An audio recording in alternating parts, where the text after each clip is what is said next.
ভারতের বাঁধ খুলে দিল এবং বুধবার বিপদসীমার ৮৬ সেন্টিমিটার উপর দিয়ে প্রবাহিত হতে দেখা গেছে মন্ডরে কোহা থেকে ও সেলোনিয়া নদীর পানি। রাস্তাঘাট থেকে ঘরবাড়ি কিছুই রেহাই পায়নি। গতকাল মঙ্গলবার একজন নিখোঁজের খবর পাওয়া গিয়েছিল। আজ বুধবার সকাল পর্যন্ত তার কোনো সন্ধান পাওয়া যায়নি।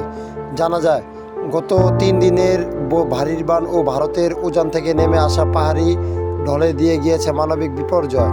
ফুলগাছি উপজেলার সদর ইউনিয়ন, আনন্দপুর, মুঘলঘাট, আমজাদের হাট ইউনিয়নের ৪০টির বেশি গ্রাম প্লাবিত হয়েছে। মির্জানগর, চিম্বেলিয়া এবং পাঠাননগর, রামনগর, শুভনগর। ফেনীর পানি উন্নয়নে বোর্ডের টপ বিভাগীয় প্রকৌশলী মোহাম্মদ আবুল কাশেম জানান, টানা বর্ষণ আর ভারতীয় পাহাড়ের ঢালমুখী সেলোনিয়া নদীর বন্যা নিয়ন্ত্রণ বাঁধের ২৭টি ভাঙা অংশ দিয়ে হু হু করে পানি ঢুকছে লোকালয়ে। আমরা তাদের জন্য অবশ্যই দোয়া করব এবং তাদের পাশে যেন সবাই এসে দাঁড়াতে পারে, তার জন্য আমরা ভিডিওটি বেশি বেশি শেয়ার করব এবং আমাদের চ্যানেলটির পাশে থাকুন নতুন নতুন খবর পেতে।